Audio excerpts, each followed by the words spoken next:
Children, how did you find out your mom was a woman of the street? Story number 1. My mother confirmed it when I was an adult. I suspected for a long time, but knew she did what she did in part to care for us, so I was not bothered. She hadn't spoken to me about it, so I never questioned her. When I was an adult, she told my brother and he reacted badly. So badly he called me and spat it out to me, expecting me to be angry too. I wasn't. I talked to him a little and then it was dropped. My mom had a ton of problems, addictions, and struggles. We grew up in and out of shelters. But we never starved. She made sure we had a place to sleep and generally food to eat. I grew up strong and resourceful and pulled myself into the middle class. My mom has yet to meet her grandchild, as she hasn't found a way to visit in the almost 7 years she's been alive. I have hope, though. Story number 2. After 2 decades plus of denial, it just is what it is. Mom was an addict, so was Dad. They split and he was homeless. Mom was on welfare and dumpster dived for cash and was always broke. Looking back, I'm pretty sure she started turning tricks when I was around 12-ish. She'd get dressed up and disappear at night, leaving me alone. Later we moved closer to my grandmother, who rented a house for us, and my addicted aunt shortly before we found out grandmother had lung cancer. Some other people moved in. I'd go in my mom's room for something, and pretty quickly just stopped going anywhere near her room. Found sex toys, porn VHS, some latex stuff a couple times. Walked in on a friend of hers naked in her bed with a hard-on watching porn in her room. Once when I was looking for her, I locked it away in that place that kids lock stuff away to forget, so they can keep looking up to and loving their parents like the f***ed up shit never happened. Eventually Mom got a room, a shitty motel some miles away, and just spent more and more time there. Sometimes I'd only see her once or twice a week when she was home. It was usually long enough to bring me a couple gas station burgers. She said it was to get away from the madness at the house and to be closer to work. I never asked what work. Deep down I think I knew. But denial is a beautiful thing when you're 13, and convinced myself it was some store, and she was more than happy to let me believe it. Eventually Gamma finally stopped suffering and Dad decided to try and get his shit together, and I moved with him to the original town Gamma moved us away from. Saw Mom all of maybe twice in about a year. Dad did not, in fact, get his shit together, and I got shipped to Texas to live with an alcoholic aunt when I was 16. Mom and I stayed in very loose contact and talked maybe on a couple of holidays. I saw her once when alcoholic and shipped me back home for a week, and I stayed with Mom in that goddamn motel. Again, she'd disappear at night. One time I picked up the phone thinking it might be her, but it was some guy. When I told him I was her daughter and I could take a message, he asked if I was into some other daughter stuff, laughed and hung up. That strung-out voice literally haunts my nightmares. Now I'm 40. Mom and I aren't close, but we're better than it was. She went to rehab and moved to her dream state, and she lives in the Rockies. She's still clean and doing well. She has a little life and is comfortable. We text now and again. Send pictures and I'll update her on my life if something big happens. I've seen her twice. Once I went to her when I was 30 for I think. It was a nice visit and neither of us attempted to talk about the past. I think we were both nervous of the other. Then she came to me a few years ago for my wedding. Story number 3. Mom was doing this probably from around the time I was 6 to 8, until I was likely in my teens. I stopped asking. I knew around 8 to 9 certainly. But a lot of the shady situations clicked together once I knew. Always knew something felt off, even before that. Sitting in a taxi with a trusted babysitter, bodyguard being paid to sit outside for the 30 to 60-minute calls sometimes. They weren't pimps outright, all the girls were independent. Taxi drivers often just get this as a side gig. Being left home alone other times for an hour or two. I was fine with that, watching TV mostly, or with sitters, but it added up. We had a white trash row of a street. Mom was on disability. Neighbor was working the job. Invited her to start with a soft entry into the field of initially just going to nice restaurants with old creepy dudes, but that eventually led deeper into the field of things. By the time she hit 40, she was dating 20 to 21-year-old losers with way too much money that would be upset if the crust wasn't cut off their sandwiches, partying like a college student and all that craziness. What I will say is most the women who got into that field lived fast, unhappy lives. I knew maybe 9 to 10 women back then in the work who did party drugs or drank, or just didn't realize they had a shelf life with their money.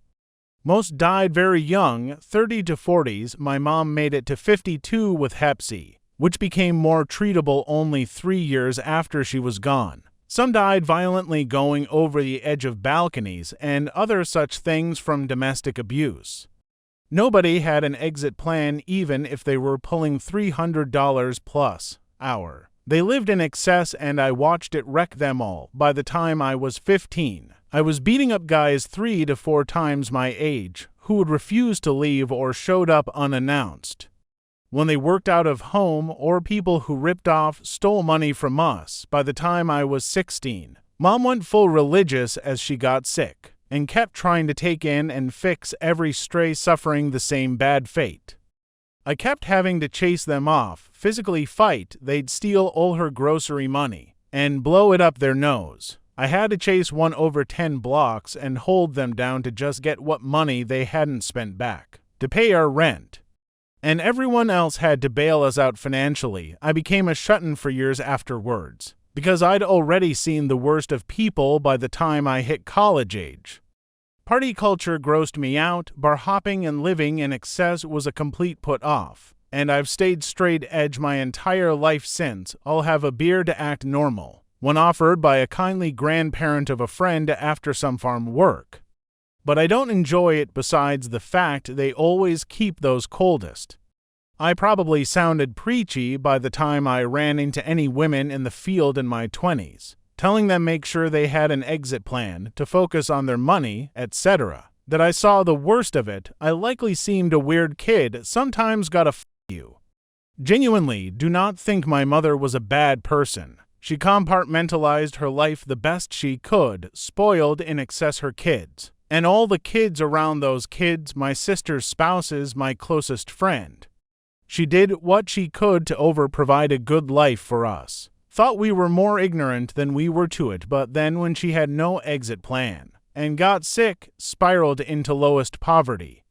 I think the kicker is it probably wasn't the job that gave her Hep C, but her high school BF who popped back up around the time. Story number 4. I am from South India and my parents both were well educated and worked great government jobs. But my whole childhood I was in northern India. After high school I got a seat in a government college in my state. There's one common question that freshers are asked is what caste do you belong to? My parents were very tense and had coached me to not reveal my real caste name but an alternate one. I did not understand the whole secrecy regarding the caste name. Then I started digging into my caste name and what it means. I found that my caste belonged to a caste which was historically involved in prostitution. But I had no relatives who were in sex work. Then I started digging and mapping. The closest direct relative who was actually involved in prostitution was a great-grandmother who was in a harem of a big landlord. Both of my grandparents were well off and had pretty much moved away from the ancestral village, and since then had no contact with their extended families. I also found out that there were so many poor distant related families who were in the sex work. Women were sex workers and men just provided security and arranged dates.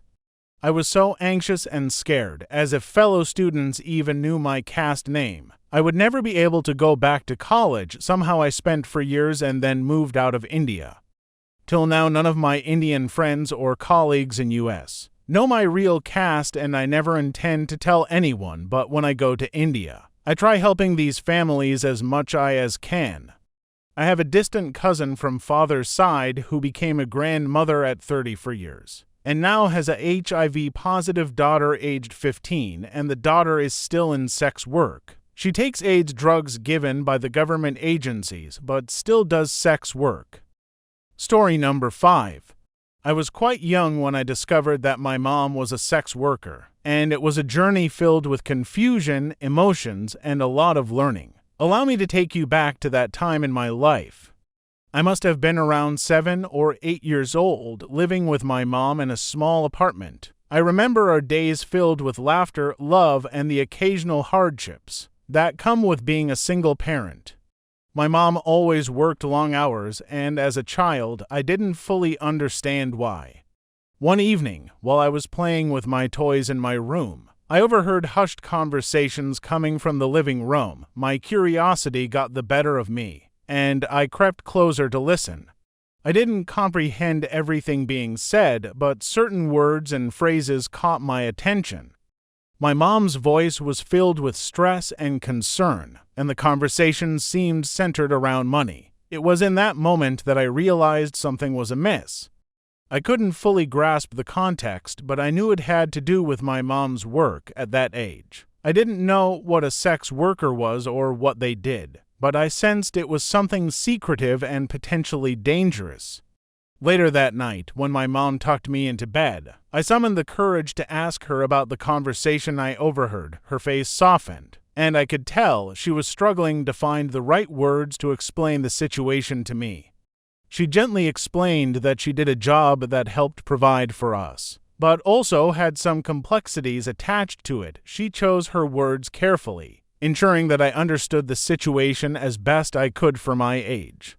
While her explanation left some gaps in my understanding, she assured me that she loved me unconditionally and was doing everything she could to make our lives better. She emphasized that her job didn't define her worth as a person or as a mother. It was a conversation that laid the foundation for open communication between us, allowing me to ask questions as I grew older and better comprehended the complexities of her work. As the years passed, my understanding evolved. I started to grasp the concept of sex work and the stigma associated with it. I learned to separate society's judgment from my own perception of my mom. She was, and always will be, my loving and caring mom first and foremost. Her job, though challenging to comprehend at times, was just one aspect of her life. In the end, finding out about my mom's profession at such a young age was undoubtedly confusing, but it also taught me empathy, acceptance, and the importance of not judging others based on their work. It shaped my perspective and made me realize that everyone has their own story, struggles, and strengths. To all the children of sex workers out there, remember that your parents' occupations do not define their worth or your love for them. It's crucial to have open and honest conversations, to seek understanding, and to approach the topic with empathy. We are all on different paths in life, and it's the love and support we share that truly matters. Story number 6. I was the last of my siblings to find out. I don't know why I never saw the signs. Most her jobs were volunteer work. I never thought about how our bills were paid. I was in my own kid world. I almost found out at 16 at my sister's baby shower. Mom invited a work friend and her daughter. The daughter was my age and sat next to me. For small talk she started with, "So, how do you cope with what your mother does?" "Volunteering at the police department." "Oh." I thought that was an odd reaction, but she moved to somewhere else in the room before I could explore it. I found out months later, when in an argument with my siblings, my sister blurted that I was so self-centered I never realized Mom was an escort. It was like being hit with a brick. I was dumbfounded. My brain was trying to find something to disprove what she said, but all the pieces fell into place and I knew it to be true.